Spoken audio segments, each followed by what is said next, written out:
para Martín, sí. Bien, entonces vamos a ver, ahora sí, ya estamos con nuestro amigo y analista político Martín Guerra. Él es sociólogo también, así que le damos la más cordial bienvenida. ¿Cómo estás, hermano Martín? ¿Cómo está? Buenas noches. Qué gusto, hermano Armando. Un saludo a ti y a tu programa Armagedón, con toda la emoción de estar una vez más con ustedes al aire. Sí, es Martín.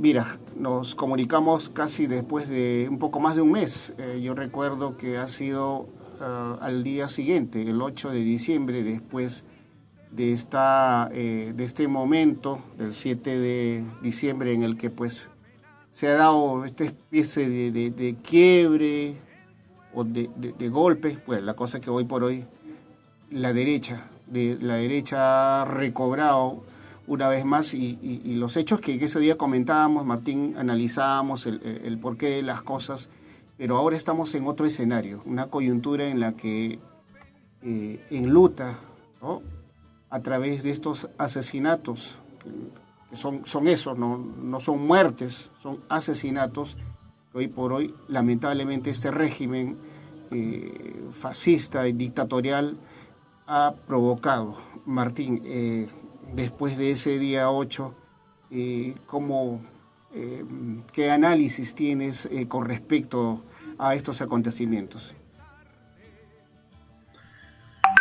Bueno, lo que ocurrió el día 7 fue un golpe de Estado premeditado y desarrollado durante más de un año, en especial por las fuerzas conservadoras del país, principalmente por el Congreso de la República, la mayoría del Congreso de la República, y de otro lado, la Fiscalía de la Nación, con una fiscal como Patricia Benavides, acusada de muchas cosas, investigada o en todo caso cuya honorabilidad está puesta en tela de juicio desde que retiró a la fiscal que investigaba a su hermana, Enma Benavides, que fue acusada de cobrar sobornos para liberar a reos acusados de narcotráfico, ¿no? Entonces, la señora Enma Benavides tenía acusaciones gruesas de cohecho y asociación ilícita para delinquir, y además formar parte de organización criminal. Entonces, su hermana, supuestamente una de las mujeres para la derecha más honestas del país, Patricia Benavides, también comienza a activar contra el gobierno elegido democráticamente por el voto popular de Pedro Castillo. Luego de esto, Armando, se suman ya cuando se convierte en una dictadura la cúpula militar policial. Es un gobierno de facto que no tiene el apoyo de la calle, eso es clarísimo, y que solo tiene el apoyo de los medios de la concentración en el país. Dos familias que poseen los medios de comunicación en el Perú, lamentablemente, y la publicidad de los medios, además. Una de las cosas que más hizo que los medios masivos adversaran a Pedro Castillo, al presidente, fue que no se le siguió pagando los dineros por publicidad estatal en los medios. Entonces apenas la señora Boluarte se apoderó del gobierno como títere, como bisagra de los verdaderos poderes que gobiernan la patria, lo primero que hizo fue entregarles miles de soles, miles de millones de soles a los medios de comunicación, ¿no? Entonces, esos son los golpistas, ¿no? Los golpistas son los medios de comunicación, el Congreso de la República, la Fiscalía de la Nación, Dina Boluarte y la cúpula militar policial, que no es el pueblo llano, la mayoría de nuestro pueblo y por supuesto todas las mujeres y hombres peruanas y peruanos de bien que existen en nuestra patria. Lo primero que han hecho, además de comenzar nuevamente a tener a la prensa a su servicio gracias a que la han comprado, es una prensa de clientelaje, ¿no? Se parece mucho, Armando, a la época del Imperio Romano, ¿no? Cuando caía un emperador y la soldadesca, la cúpula militar permitía que subiera otro emperador, ese emperador tenía que comprar a la cúpula militar policial y a los poderes de facto con un sueldo, así se le denominaba, que se establecía por la presión o el juego de correlación de fuerzas entre las fuerzas, valga la redundancia, que habían permitido que este nuevo emperador apareciera y el nuevo monarca, ¿no? Entonces, prácticamente para estar donde estaba tenía que solventar los estipendios que se definían por un acuerdo. Aquí no es tan grosero, pero digamos que se establecen divisiones del uso de nuestras riquezas, ¿no? En medio de esta dictadura, por supuesto no se ponen en tela de juicio los contratos ley que se iban a revisar en el gobierno de Pedro Castillo y cuyas firmas tenían que sancionarse a finales del año 2022. Se vuelve con las relaciones perversas de dinero, de clientelaje con la prensa, y además las leyes que se legislan pues son una locura, ¿no? Durante toda la preparación del golpe se cambiaron 53 artículos de la Constitución y ahora ya en dictadura se propone el proyecto 3125 de modificación de la ley 28084 que prohíbe, de acuerdo a la presentación de este proyecto ley levantado por la señora Alba, que puedan participar en las elecciones partidos que tengan ideologías, programas o compromisos con el cambio constitucional, con la crítica al estado de cosas económica y política, etcétera. Es decir, están creando una posibilidad electoral de acuerdo a sus posibilidades. O sea, es decir, que de darse esas elecciones adelantadas, ¿no? Así es, ¿no? Prácticamente están ilegalizando los partidos políticos y están creando una elección con nombre y apellido. Y el otro proyecto de ley, el 3889, que impide la reelección del Jurado Nacional de Elecciones, el mandato del Jurado Nacional de Elecciones y de la OMPE, es decir, organismos cuyos cargos elegidos no por ellos les son adversos y quieren pues elegir personajes a su medida. Es decir, una dictadura ya completa es la que se plantea desde el Congreso, la Fiscalía y ahora desde el Ejecutivo. Para sostener esto han tenido que masacrar a nuestro pueblo, ¿no? Ya son casi medio centenar de peruanos. Lo lamentable, Armando, todos nos dan pena, todos nos causan dolor e indignación, pero quienes ya hemos vivido algo en esta vida, nos conduele muchísimo las personas menores de edad, los adolescentes que son satanizados, terruqueados, que se les presenta como si fueran vándalos o terroristas y son asesinados con balazos en la espalda, con balazos en la cabeza. Los médicos que van como voluntarios a socorrer a los heridos y los matan, las enfermeras a quienes las han barrido a balazos. ¿Cómo es posible esto? ¿Cómo es posible que nuestra Juliaca, nuestro Cusco, nuestro Apurímac y otras regiones del país, en el norte también, Cajamarca, La Libertad, se ensangrenten de esta manera tan terrible cuando la movilización social y la protesta social está constitucionalmente aceptada? Y además el derecho a la insurgencia contra un gobierno de facto está constitucionalmente aceptado también por esta constitución que ellos tanto defienden. Ahí se ve su doble moral y su mentira. Basta ya de masacre, basta ya de muerte. Hemos visto cómo los fascistas intentaron tomar espacios institucionales de Brasil con el arribo de Luis Ignacio Lula da Silva al gobierno, y las fuerzas del Estado los han detenido, pero no los han disparado, no los han asesinado. Hace algunas semanas en Francia la población salió a reclamar y han volteado autos. Yo no digo que eso sea lo más óptimo, estoy seguro que ni tú ni yo nos gusta la violencia y quemar autos, por supuesto. Nadie en su sano juicio puede soñar con un mundo de incendios y de destrucción, pero no es el pueblo el que genera esos incendios y esta destrucción. Sin embargo, en esa jornada en Francia se dieron esos hechos. Ningún muerto, hermano.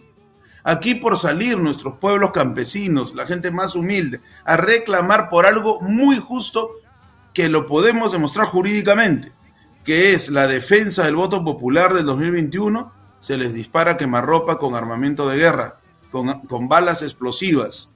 Se saca al ejército que debe proteger las fronteras y que debe construir caminos y que debe apoyar a la población a destruir a esa población que dice defender. Un poeta arequipeño de la generación del 50 decía que la patria es también el soldado que no mata al pueblo, que es su ombligo. Sin embargo, aquí a nuestros hermanos soldados humildes de origen quechua, de origen aymara, los hacen disparar contra sus propios hermanos, contra sus padres, sus primos, contra su ayllu, contra su comunidad.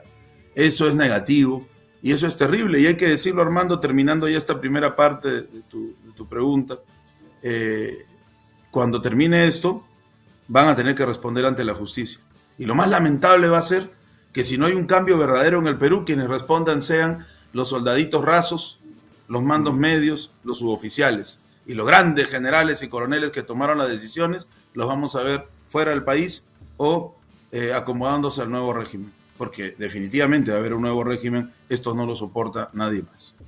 Sí, Martín, son hechos lamentables. Ahora, en esta etapa, Martín, prácticamente desde el día 7, ¿cómo podemos describir este comportamiento de esta señora, Dina Boluarte?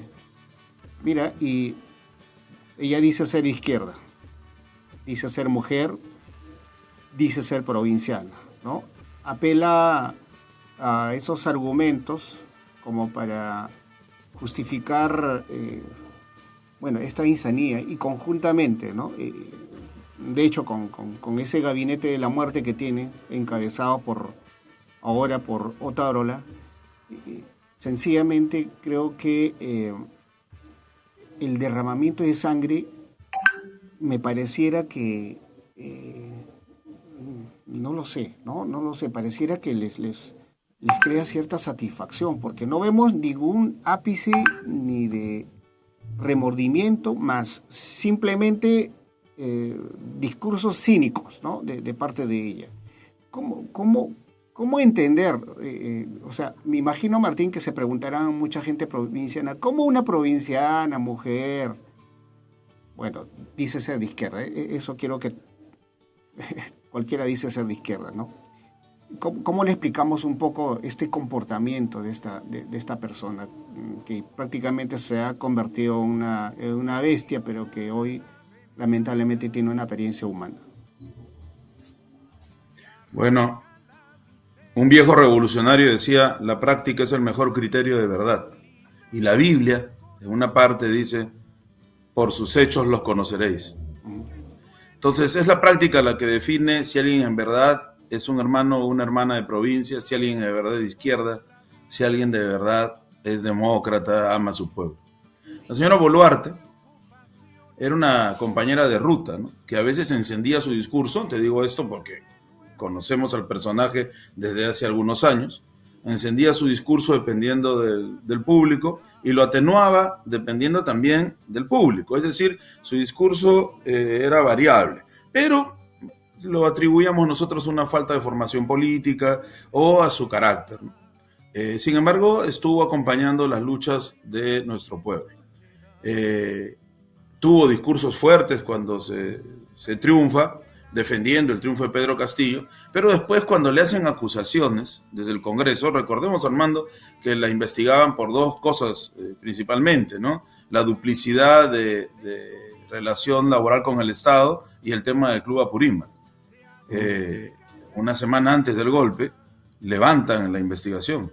Este Congreso corrupto, criminal, que perseguía a todos los dirigentes sociales, desde el presidente hasta el último dirigente, le levanta la acusación. Eso era una señal de que ya tenían la luz verde de Dina Boluarte para vacar al presidente Castillo, para golpear al presidente Castillo, ¿no? Pero lamentablemente el progresismo dividido, fagocitósico, que practica el canibalismo mutuamente, impide que se puedan dar unas lecturas correctas de la realidad, digamos en términos generales, ¿no? Entonces ya se notaba que la señora Boluarte se estaba acomodando. No es, si revisamos la prensa vamos a ver esto, de cuándo acá ese Congreso la va a exculpar, ¿no? Entonces ya todo estaba preparado para que ella asumiera. El discurso de ella es que no ha roto el orden constitucional porque se ha vacado al presidente Castillo y ella es la que sigue en la línea de mando. Falso, porque la vacancia fue una vacancia express, sin debate, sin los votos necesarios y además con un Congreso que tiene una ilegitimidad absoluta. Armando, yo quiero hacer ahí una precisión importante para nuestro público que nos escucha. Nos hemos vuelto en la izquierda a veces analistas obsesivos de la institucionalidad y de la legalidad. Cuando una institución del Estado no tiene el aplauso mayoritario del pueblo, ni siquiera un aplauso representativo mínimo, ¿no? Estamos hablando de un Congreso que tenía una aprobación de un dígito. Entonces ahí ya la legalidad y las normas de alguna manera se relativizan, ¿no? Porque lo que más importa es la voluntad de un pueblo.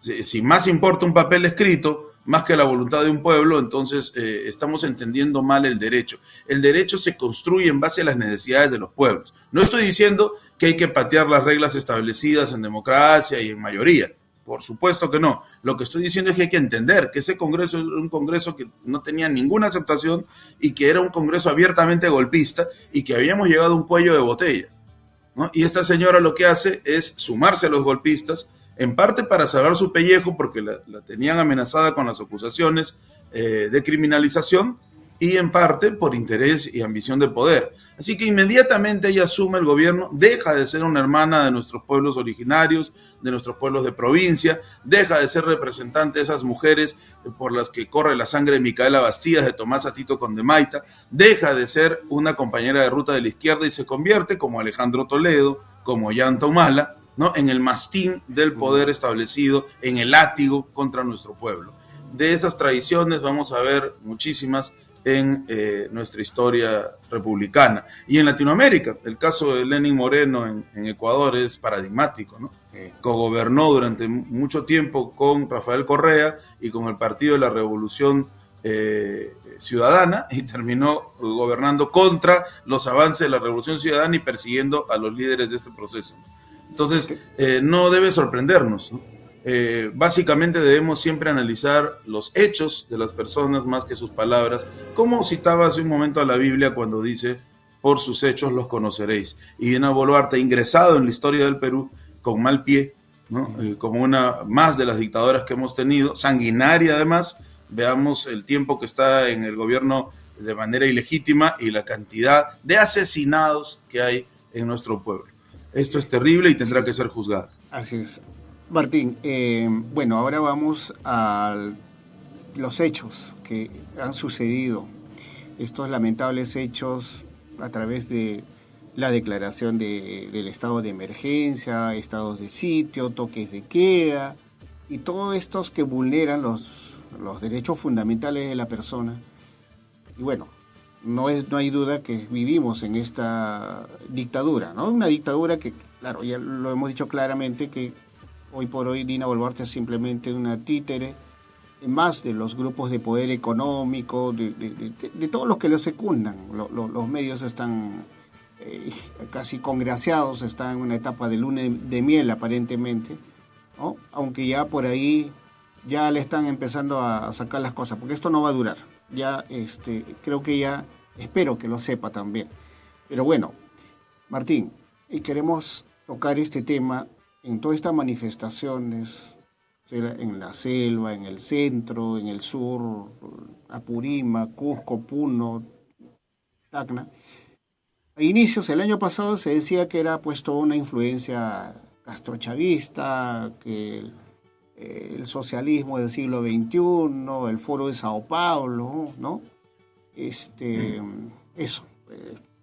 Y asociaban con el tema del narcotráfico, los mineros ilegales, los contrabandistas. Todo el mundo estaba imbuido en esto, ¿no? Este complot.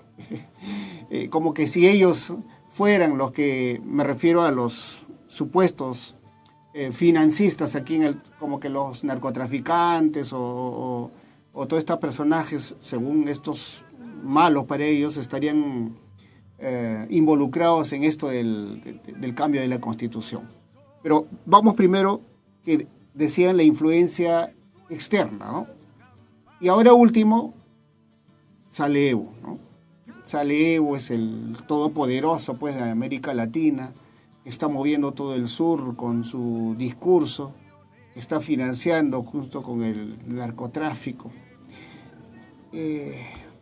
¿Cómo describimos a estos, no sé si llamarlos señores, pero a estos opinólogos, periodistas y todas estas autoridades que empiezan a tejer esta artimaña, Martín? Bueno, en primer lugar hay un tremendo desprecio a nuestro pueblo, ¿no?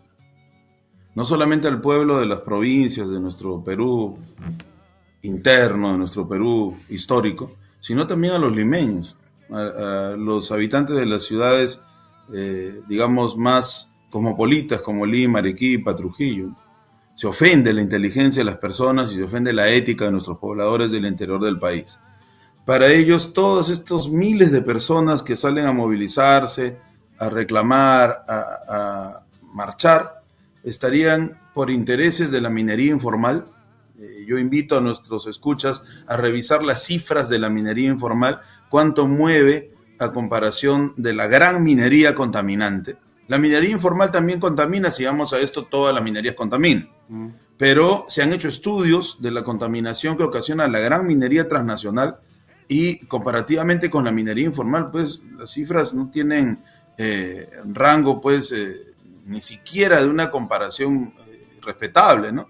La gran minería es la que se lleva la mayor capacidad de contaminación, la que destruye las comunidades campesinas, la que destruye las cuencas, la que destruye los reservorios acuíferos, la que deja sin trabajo a muchísimas personas, la que convierte además en clientes a muchos dirigentes de comunidades campesinas tratando de corromperlos y llevando sus formas de vida citadina, con todo lo que eso significa de corrupción, de juerga, de alcoholismo a las comunidades, ¿no? Ojo con eso. Y además importante en el término de la producción, que al establecerse la minería se deja de lado la agricultura, el pastoreo y otras actividades.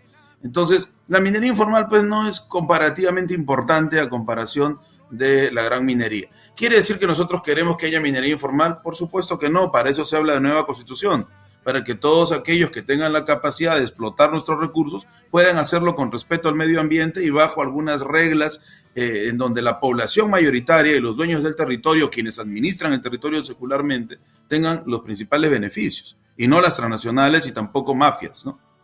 Después se dice el narcotráfico porque se hace una perversa asociación, ¿no? Pedro Castillo igual terrorismo, terrorismo igual narcoterrorismo, narcoterrorismo igual hoja de coca igual Evo Morales. Entonces todo un círculo en donde nuestros hermanos aymaras de Bolivia, el líder Evo Morales, el cultivo de la hoja de coca, que por cierto es tradicional y legal, ¿no? No es algo que se tenga que perseguir, aunque el Estado lo haya intentado muchas veces, no tiene nada que ver con la fabricación de cocaína, es otro asunto, ¿no?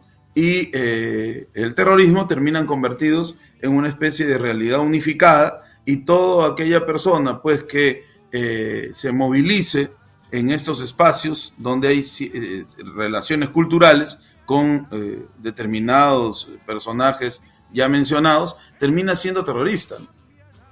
Entonces, una de las acusaciones de la prensa es que las marchas son influenciadas, asusadas, dicen ellos, ¿no? Por los mineros informales, por los narcoterroristas o narcotraficantes, y también por la figura del expresidente Evo Morales, a quien el Ministerio de Relaciones Exteriores ha tenido la ridícula ocurrencia de prohibir el ingreso al Perú, ¿no? Estamos pues en una época demasiado primaria del desarrollo de la diplomacia, ¿no?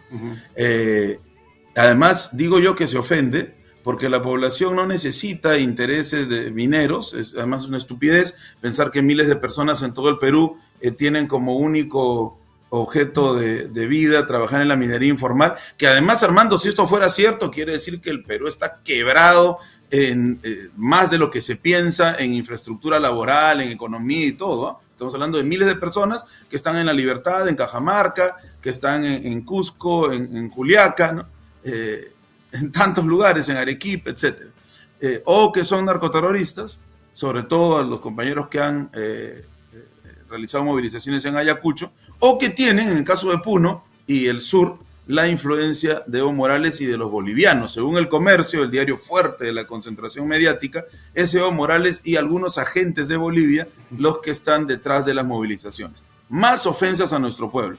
No porque sea ofensivo la persona del presidente Evo Morales, sino porque es ofensivo que se diga que necesitamos de agentes extranjeros, que además no es cierto, o de asociaciones ilícitas para delinquir, para poder salir a movilizarnos.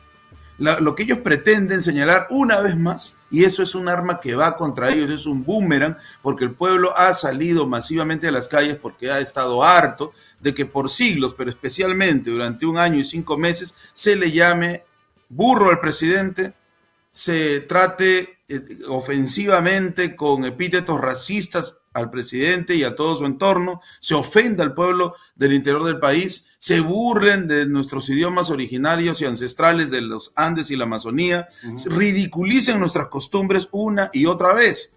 ese pueblo ha salido. Pedro Castillo ya no es solo el presidente del Perú, es el símbolo del hartazgo de los pueblos originarios, de nuestros hermanos del interior del país, principalmente campesinos, hartos de la marginación, de la miseria, de la ofensa racista, de la brutalidad represiva del Estado, ¿no? Y además de no tener posibilidades para desarrollarse con los recursos que ellos producen, que ellos cuidan secularmente, ¿no? Es por eso que hablo yo de ofensa a nuestro pueblo. Esos medios de comunicación y el gobierno ofenden a nuestro pueblo cuando señalan que no tienen razones verdaderas para salir a movilizarse y que las razones serían todas aquellas supuestas mafias e influencias extranjeras que son terroristas, que son totalitarios y que eran pues aliados del presidente Castillo. Sí. Es por eso que la gente sale. Una ceguera total desconocer movilizaciones tan masivas con ese discurso tan pobre. Pero además, Armando, ignoran nuestras culturas originarias. Ignoran la forma de organizarse en nuestras culturas originarias. Cuando ellos ven, por ejemplo... Ahí quería llegar, sí. Martín. ¿Tú crees que sea esto mala intención o hay ignorancia? Ignorancia y mala intención. Aprovechan la ignorancia, creo yo. Lamentablemente el Perú es un país muy dividido y la derecha ha hecho bien su trabajo con los medios, ha generado alienación, enajenación en las ciudades, sobre todo en algunos círculos de clase media. Y entonces ayer decían, por ejemplo, en un programa que la huifal era la bandera de Evo Morales, ¿no? En primer lugar, yo no sabía que había personalidades que tenían su bandera individual. Yo pensaba, tal vez estoy equivocado, que las banderas representan clubes, centros culturales y países, ¿no? O organizaciones, en todo caso, pero a personas. Entonces es la bandera de Evo Morales, una ignorancia pero Martín, absoluta. Insisto, ahí, ¿es ignorancia o mala intención? Hay de las dos. Hay ignorancia de algunos pseudoperiodistas que manipulan y hay mala intención, definitivamente. Porque, por ejemplo, ellos dicen que está mal que los pobladores puedan organizarse incluso con transportes para ir a las marchas. Yo digo, ¿qué tiene de malo? Si los transportistas son patrióticos y nacionalistas y ponen a su disposición, a la disposición del pueblo, ¿no?, varias unidades de transporte para que puedan llegar más fácil a los lugares, a las plazas fundamentales donde se va a hacer las movilizaciones, ¿qué tiene de malo? Es decir, el pueblo no puede usar su logística. El pueblo tiene siempre que estar descalzo, muerto de hambre, hablando en voz baja. No puede. Ellos sí pueden, por supuesto, sacar los tanques, el armamento de guerra, utilizar los carros de combate, pero el pueblo no puede movilizarse en sus propios buses. ¿De qué estamos hablando? Es decir, ellos exigen que el pueblo esté siempre de rodillas. Recuerda, Armando, que hace poco Frecuencia Latina, otro de los canales de la concentración mediática, difunde un pequeño video donde planteaban que eran terroristas los ciudadanos que se protegían de las bombas lacrimógenas o que se cubrían con máscaras antigas para poder repeler los efectos de la bomba. ¿Eso está mal? Es decir, el ser humano tiene el instinto de supervivencia. Quiere decir que ellos plantean que quienes marchan, es el mensaje subliminal, Armando, y en comunicaciones eso importa mucho. Se han hecho estudios del subconsciente, en las imágenes, ellos son diestros y tienen todo el capital para hacer eso. El mensaje es que quien sale a marchar tiene que asumir las consecuencias de sus actos, es decir, puede ser asesinado, golpeado y maltratado. El mensaje no es para los que marchan, el mensaje es para la población que no se moviliza, para la población de clase media. Lo que buscan los medios ahí es que la población de clase media no consciente, inmediatamente, en lugar de criticar al Estado represor, critica a quienes se movilizan, con frases como, por ejemplo, ¿para qué se meten en eso? Ellos se lo buscaron, están impidiendo el libre tránsito, están destruyendo la economía. Es decir, el Estado logra que cierto sector de clase media se convierta en su vocero, y eso es lamentable, porque esa clase media se va a empobrecer, como se ha venido empobreciendo las últimas décadas con el neoliberalismo. Sin embargo, aspira a ser clase dominante. Eso es lo triste de este sector que existe en las principales ciudades del país. Esa práctica intimidatoria, Martín, lo ha habido la semana pasada, creo que fue viernes y sábado y domingo. Son 2 días en las que detuvieron masivamente aquí en Lima, ahí por el parque universitario, ¿no? Más de 250 personas. El día siguiente también repitieron el mismo escenario y simplemente, ¿no?, rodearte y cargar con todo, niños, ambulantes, ancianos, o sea, sin interesarnos, ¿no? O sea, ese era el mensaje, ¿no? No salgas, no protestas, te va a pasar esto, Y ya al día siguiente ya fueron mucho más, más duros, ¿no? Porque inclusive los golpearon, algunos los pasaron al médico legista, ya lo retuvieron, ya fueron por horas, sino se quedaron hasta el día siguiente, incluso hasta el domingo, señala una de las abogadas que la conocí, que la doctora Yanet, que estuvo luchando fuertemente y con otros abogados también. Pero bueno, esas son esas prácticas. Martín, tú estabas tocando este tema de las culturas originarias, y antes que tú hagas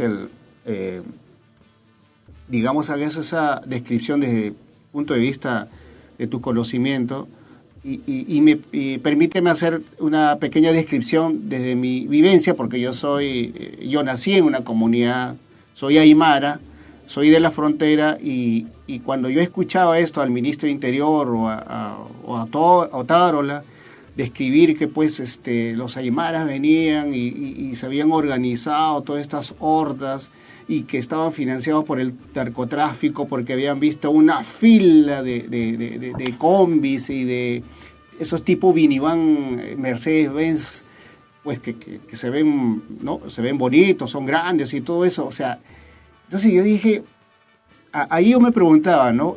Este tipo, hay policías del servicio de inteligencia en Puno, en Yunguyo, Desaguadero, en toda esa zona, en la zona aymara, o es que o no le informan bien, o es ignorancia pura, o es malintención, ¿no? Pero como tú dices, tiene ambas. Describo algo, Martín, y esto lo he conversado estos días con mis familiares que están en la zona aymara. Yo soy de Yunguyo, de una comunidad que se llama Yanapata, entre Yunguyo y Desaguadero. Y esto me hace recordar también a lo de 2011, el aymarazo, recuerda. Así es. Los comuneros, cuando hay algo atentatorio, como ese entonces en 2011, la empresa minera Santa Ana, la contaminación y todo eso que tiene que ver con los cerros y todo eso, las poblaciones se reúnen, las comunidades tienen sus presidentes comunales, se reúnen y acuerdan, todos participan a hacer las marchas, las movilizaciones, etcétera, ¿no? Y me cuentan mis familiares, pues, yo he vivido, pues, ¿no? He estado hasta más o menos adolescente allá. Nos organizamos para hacer nuestras prácticas, el AINE, el MINCA, el AMITA, todas esas prácticas, ¿no? Porque ahí vamos todos. Porque también tenemos nuestras normas, pues hay sanciones internas también, ¿no? Claro, no es como acá nos quieren decir que pues aquí los han obligado y si no los iban a quemar su casa o lo iban a matar. Imagínate hasta dónde llegaba. Pero cuando son acuerdos, Martín, ¿no? Son como aquí, ¿no? El Estado dice, todos van a las elecciones y el que no va, que no se aplican, multa. Lo mismo ya, pues. Así es. O se aplica al que no va, se aplica algunas horas o días de trabajo comunitarios, o bien paga la multa, ¿no? Simplemente no hay que se le quema la casa, se le quita los ganados. Entonces es un acuerdo comunitario en que dice, vamos todos, y van todos. Ahora, perdón, no es que vayan todos la comunidad, sino por cada hogar va un representante. Y evalúan también, pues, ¿no? Por ejemplo, si es que hay solamente 2 personas y son ancianitos, obviamente que no van a ir. O si hay una madre custodiando a sus niños, obviamente que no va a ir, ¿no? También hay pues una lógica y un criterio en ese sentido. Entonces, esa es la expresión, Martín, de estas manifestaciones cuando se dice que han habido más de 20.000 aymaras que han llegado hasta Puno. Y de la parte del norte han bajado cerca de 9.000 o más de 10.000 quechuas que han llegado a Juliaca, en donde han sido pues los hechos lamentables, ¿no? En Puno creo que no llegó a mucho porque prácticamente los aymaras han colapsado Puno. ¿Cómo se ha movilizado? A eso iba. Después de haber ya los comuneros, haber acordado, ¿no?, para hacer estas manifestaciones, es que obviamente tienen puntos en donde van a abordar estas, vamos a llamarlo buses, combis. Estos son como unas minivan, general, yo he visto, son marca Mercedes-Benz inclusive, que los transportistas tienen, pues, San Martín, para ir de Desaguadero hasta Puno, hasta Ilave, hasta Juliaca. Es normal. Uno va al aeropuerto de Juliaca y te recogen ese tipo de buses. Entonces, Así es obvio en Bolivia que cada también. uno hace su chanchita, paga su pasaje. ¿Cuánto te cobran esos hasta de la frontera hasta Puno, por ejemplo? 10 a 15 soles. ¿Acaso los comuneros no pueden pagar esa cantidad por el pasaje? Eso, hermano, lamentablemente ha sido pues interpretado como esto, ¿no? Que han sido financiados por el narcotráfico. Bueno, esas son algunas de las cosas que te puedo narrar, Martín. Tú puedes complementar a esto, ¿no? Lamentablemente, ¿no? Estas cuestiones culturales no las conocen, pues, aquí en las ciudades, ¿no? Así es. Y el desplazamiento en la zona ha sido masivo, ¿ah? En Ilave, en Acora, en Yunguyo, como tú decías, en Cepita, en Guacayuni, en Chucuito. La zona ha estado verdaderamente efervescente.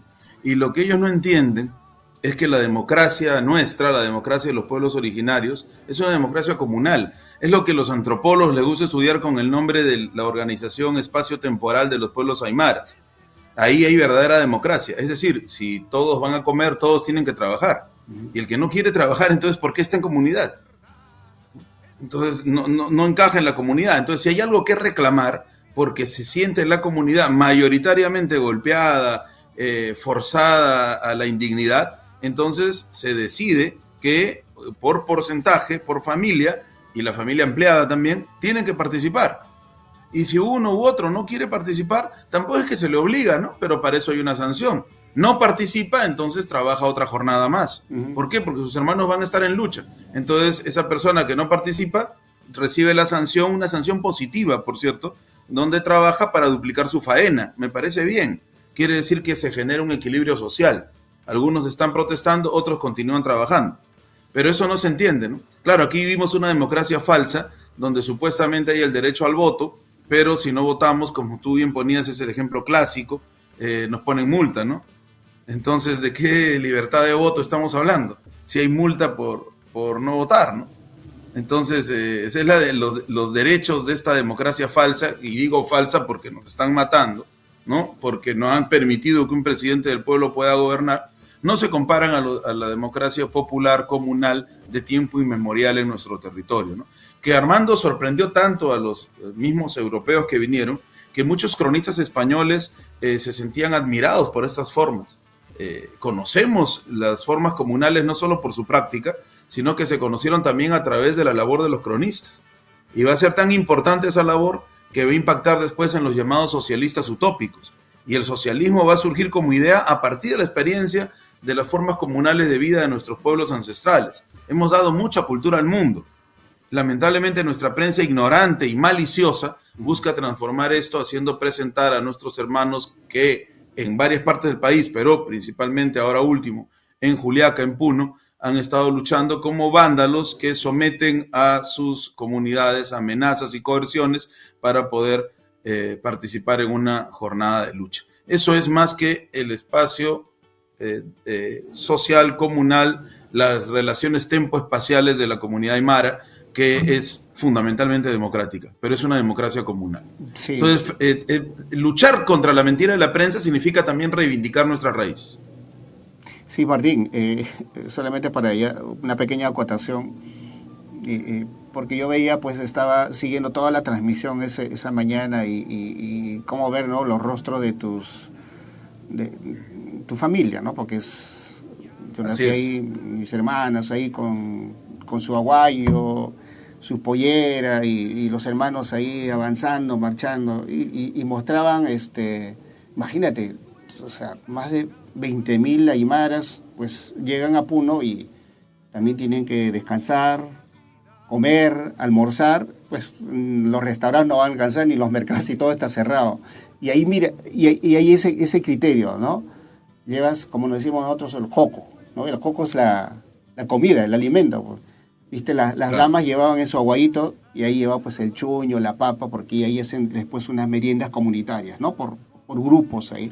Porque normalmente en una comunidad se hace mucho más, se hace como un telar así en forma larga o en forma de U, y ahí pues todos participan y cogen, ¿no? Pero en este caso ha tenido que estar en Puno, pero esa organización, por ejemplo, fue importante y notorio. Tal vez otros no se hayan dado cuenta. Pero Martín, pasamos ya para ir concluyendo los otros temas. De hecho que siempre la pregunta es, ¿y ahora qué viene? ¿Renuncia o no renuncia esta señora, este gabinete? ¿Se cierra o no el Congreso? Pero más allá de esas cosas que va a depender mucho de la presión del pueblo todavía, que hoy se mantiene en las calles. Ahorita en Lima, por ejemplo, felizmente ha habido ya una masiva participación y esperemos que esto siga incrementándose. ¿Cómo queda lo de Pedro Castillo? ¿Qué más hacemos frente a esto, Martín? Porque aquí hay algo también, ¿no? Que están buscando de todas maneras a las figuras, a los dirigentes visibles para cogerlos y encarcelarlos, ¿no? O sea, de alguna manera no saben qué hacer tampoco. ¿Qué hacemos por mientras en cada uno de los rincones? ¿Qué hacemos con Pedro Castillo? Que claro, eso tiene una batalla legal también por un lado, Martín. Así es. Fíjate, el gobierno ha comenzado con judicializar a dirigentes sociales y políticos acusándolos de terrorismo. Un caso paradigmático es el de Juan Diego Mota, a quien tú conoces, que participó en la redacción y en la confección de 2 normas fundamentales para los trabajadores durante el gobierno de Pedro Castillo, antes del golpe. Una de estas normas era para regular la tercerización y otra norma daba mayor robustecimiento al derecho a la huelga. Por supuesto, el Congreso hizo todo lo posible para tirarse abajo estas normas y ahora el Estado y la Fiscalía, el gobierno y la Fiscalía, han acusado a Juan Diego Mota de terrorismo, algo absolutamente falso, ¿no? Y por supuesto tenemos que defendernos y agradecemos a través de tu medio las diversas solidaridades que han llegado de los hermanos congresistas de Argentina, del Frente de Todos, de los hermanos de las organizaciones sociales y políticas del Paraguay, y así como manifestaciones diversas de otros países que ya nos están llegando cada día en solidaridad con Diego Mota y además con otros dirigentes también de otras organizaciones que están siendo judicializados. Pero también a los dirigentes sindicales y a los dirigentes campesinos los intervienen. Tenemos un hermano nuestro, luchador en Arequipa, Cristiano Maita, que la policía intervino y lo desmayó a golpes y no quisieron aceptar su denuncia, y eso pasa en todo el país. Se está amedrentando, se está persiguiendo, se hace cacería de brujas. La idea es romper esta posibilidad de unidad social que se está generando. Nuestra solidaridad con todas las compañeras y los compañeros, nuestros compatriotas, hermanas y hermanos que están luchando. El día de hoy, Armando, se ha constituido el Comité por la Libertad del presidente Pedro Castillo. Lo integra el congresista Pasión Dávila, que es su presidente. Hay un responsable de comunicaciones, está Yamila Guamaní de Asuntos Sociales, la abogada Indira Rodríguez, Anaí Durán, Lourdes Huanca y la hija putativa del presidente Castillo, Jennifer Paredes Navarro. Además, el abogado Wilfredo Robles, que ha tenido un papel notable como defensor de Pedro Castillo. Este comité ya se vino organizando con tiempo, pero se ha constituido el día de hoy públicamente en conferencia de prensa y se ha hecho el llamado desde las bases para que el comité no solamente vea el asunto legal del presidente Castillo, sino que se convierta en un instrumento de unificación de las luchas, porque la libertad del presidente Castillo viene unida con su restitución. Si nosotros dejamos que nos quiten el voto popular por el cual se luchó, entonces estamos trabajando para agendas equivocadas. Y aquí quiero ser muy duro, tal vez, Armando, con sectores de nuestra izquierda, del progresismo, que inmediatamente vacaron en primer lugar al presidente, después cambiaron de discurso y avalaron a Dina Boluarte con reservas, después pasaron a llamarla dictadora. Es decir, siempre estos sectores de izquierda que a veces se olvidan de su pueblo, están a la retaguardia de las decisiones de la derecha. Es decir, son furgón de cola de las decisiones de la derecha. Es decir, actúan en reacción a lo que hace la derecha, son reactivos. Los verdaderos luchadores sociales, los progresistas que luchan por su pueblo, no son reactivos. Tienen una visión del panorama político y actúan con programa y planificación. No están solamente al son que le toque. Y ahora se plantea el adelanto de elecciones. ¿Cómo, Armando? Con estas leyes que están planteando, con los 53 artículos removidos de la Constitución, con unas elecciones planteadas para beneficio de quienes en este momento gobiernan los destinos de la patria de manera perversa, y se plantean referéndum luego de las nuevas elecciones que no sabemos quién ganaría ni cómo se ganaría, un referéndum para nueva constitución. ¿Por qué?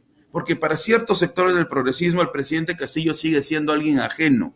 ¿Por qué? Porque para ciertos sectores de nuestro progresismo el presidente Castillo es ajeno porque pertenece a nuestro Perú profundo, porque pertenece a las culturas originarias, porque es un maestro rural, porque es de origen campesino. Hay sectores lamentables de nuestra izquierda que tienen todavía pensamiento colonial. Dicen defender al pueblo, se dicen que son luchadores sociales, pero siempre y cuando esas luchas sean en la capital o esas luchas sean admirando a grandes mujeres y hombres del extranjero, a los cuales hay que admirar por supuesto, pero sin mirar a los propios luchadores sociales que tenemos en nuestras entrañas. Y eso nos convierte pues en un progresismo, en una izquierda, en unas organizaciones democráticas populares que trabajan ajenas a su pueblo, que trabajan divorciadas de su pueblo, y eso nos lleva al fracaso. Por eso es que también de la mano del Comité por la Libertad del presidente Pedro Castillo tenemos que ir armando a la constitución de un comando unitario de lucha. Necesitamos que las luchas en costa, sierra y selva, en el norte, en el centro y en el sur, se unifiquen en un comando unitario de lucha. El 18 de enero de este mes es el cumpleaños 112 de José María Arguedas y es también la Fundación Española de Lima. Por supuesto, lo primero lo celebramos, el nacimiento de Arguedas, lo segundo es solamente una fecha anecdótica, pero es importante, Armando, porque si nuestros escuchas recuerdan la primera parte de nuestra conversación, sabrán pues que se está reprimiendo a nuestro pueblo brutalmente en las provincias. ¿Cuál es la intención? Que nuestros pueblos reprimidos y golpeados no lleguen a Lima. Lo que están impidiendo, Armando, es la reunificación del Incarri, ¿no? Que logren todas las fuerzas de nuestros pueblos originarios centrarse en Lima. Lima no es ajena a nuestros pueblos originarios. Ya José María Arguedas, cuando hablaba de los llamados barrios urbanos marginales, de los pueblos jóvenes, invocando la figura de Túpac Amaru, decía que en Lima se habían centrado todas las luchas reprimidas y marginadas. ¿Por qué? Porque la Lima que se hace de 11 millones de habitantes es una Lima que se inicia con fuerza en la década del 50, producto de las migraciones de nuestro pueblo, que vienen a luchar pacíficamente por pavimentación, luz, agua, derechos, educación, salud. Lima ya no es más de la oligarquía. La oligarquía controla Lima, pero la masividad de nuestro pueblo vive en las faldas de los cerros en Lima. Lo que quieren evitar estos represores es que los hermanos de provincia vengan a abrazarse con sus hermanos de los cerros y se haga aquí la lucha final por la restitución del presidente Castillo, que significa la restitución de nuestro derecho al voto originario, popular y democrático, que significa el programa de la transformación del Perú contra el neoliberalismo, que significa la libertad y la dignidad postergadas por siglos, no solamente en los últimos 20 o 30 años, por siglos. Entonces es por eso que la represión es más brutal en las provincias que en Lima, ¿no? Porque están evitando ese abrazo. Por lo tanto, para terminar esta pregunta, esta conversación en este segmento, Armando, diría que es fundamental darle toda la fuerza al Comité por la Libertad del presidente Pedro Castillo, al cual han ignorado las organizaciones de izquierda, por cierto, y robustecer, plantear, desarrollar el comando unitario de lucha. Porque si las luchas son espontáneas, a pesar de que los medios dicen que están siendo asusadas, pero sabemos nosotros que formamos parte del pueblo, que son luchas espontáneas, siguen desarticuladas, siguen sin un mínimo de coordinación nacional, entonces ellos van a triunfar. Y lo que se vendría sería, en breve tiempo, ¿no? O la renuncia de Boluarte, porque esto no lo resiste nadie más, y el ascenso de alguien peor, ya definitivamente de ultraderecha, como el actual presidente del Congreso, o que removieran la mesa directiva del Congreso y pusieran, ellos dicen que alguien como Paniagua, yo creo que no tienen la fuerza la izquierda parlamentaria y los progresistas que son minoría en el Congreso para colocar a alguien como Valentín Paniagua, sino probablemente pondrían a alguien del fujimorismo o a alguien de Renovación Popular o a algún sujeto tibio que terminaría siendo otra Dina Boluarte y convocarían o continuarían con la convocatoria de elecciones, donde con las reglas actuales terminaría ganando la derecha. Nosotros tenemos que seguir pugnaces por la organización popular y la restitución del estado de cosas previo al golpe de Estado. No sería la primera vez que esto se ha logrado. En otros escenarios en América Latina, con menos días o más días, se ha conseguido. Así que no es una lucha utópica. Nuestro pueblo está dando su sangre, su voluntad, su dignidad y sus ideas, y eso tiene que ser valorado, desarrollado y defendido con todas nuestras fuerzas. Martín, gracias, ¿no? Por esas ideas, ¿no? Prácticamente de tener un comando unitario de lucha, ¿no? Y esperemos que esto llegue pues a los oídos de nuestros hermanos, de nuestros pueblos, aunque ya veo que se van organizando, ¿no? Porque esto sí ha sido espontáneo, y veo que sí se están organizando ya en provincia, hay ciertos comités, y esperemos que esto se aglutine más para que esto sea algo mucho más contundente. Lo es en el sur, es contundente, solo que todavía no sabemos, lo sabemos a través de las redes, ¿no? El papel de la prensa alternativa y nuestros hermanos que muchos muy voluntariamente transmiten y por ahí sacamos cierta información. Martín, muchas gracias por tu tiempo, por el análisis y este conversatorio. Yo creo que vamos a seguir tratando estos temas. Vamos a ver qué escenario más se nos viene, pero eso va a depender más de todas maneras de nosotros, ¿no? De nosotros, el pueblo básicamente, y por ahí con alguna ayudadita también de presión política definitivamente, y también nuestros amigos del extranjero, aunque a eso lo llamen ellos injerencia, ¿no? O sea, tiene que ver siempre u organismos internacionales como es derechos humanos. Gracias, Martín. Así es. Si me permites la despedida, sí. Ellos critican cuando nuestros hermanos de pueblos democráticos y populares apoyan a nuestro pueblo, pero cuando la embajada norteamericana interviene en nuestros destinos, por supuesto, esa prensa no critica absolutamente nada. Lo segundo, para despedirme, Armando, nuestro pueblo en sus luchas diarias, y ahí de nuevo lo de la práctica es el mejor criterio de verdad, está creando una nueva dirección popular. Yo aspiro a la unidad. He hecho críticas ahora, tal vez fuertes, a diversos sectores de nuestra izquierda y del progresismo. Pero eso no quiere decir que tengamos los brazos abiertos a la unidad de todos los sectores. No generar esa unidad significaría que se teme a las nuevas direcciones que están creciendo en nuestro pueblo. Necesitamos en estos momentos de dictadura de la alianza de todos los que entendemos que la dictadura y la represión son un enemigo común. Por supuesto que mis palabras no se tomen como rupturistas, sino como críticas en franca unidad. No hay mejor aliado que aquel que te dice en tu propio rostro las críticas que cree sobre tus actos, que cree justas sobre tus actos. La otra alianza, la que se sostiene y se pega con hipocresía y eternas sonrisas, esa alianza es falsa y son alianzas de las cuales hay que dudar. Así que mi crítica ha sido definitivamente constructiva, pero fuerte, como siempre acostumbramos a hacer, con la sinceridad que nos permite la experiencia política y el trabajo directo con nuestro pueblo, desde nuestro pueblo. Gracias por permitirme estas palabras, Armando, y siempre es un placer hablar contigo y con tu programa. Gracias a ti, Martín. Gracias.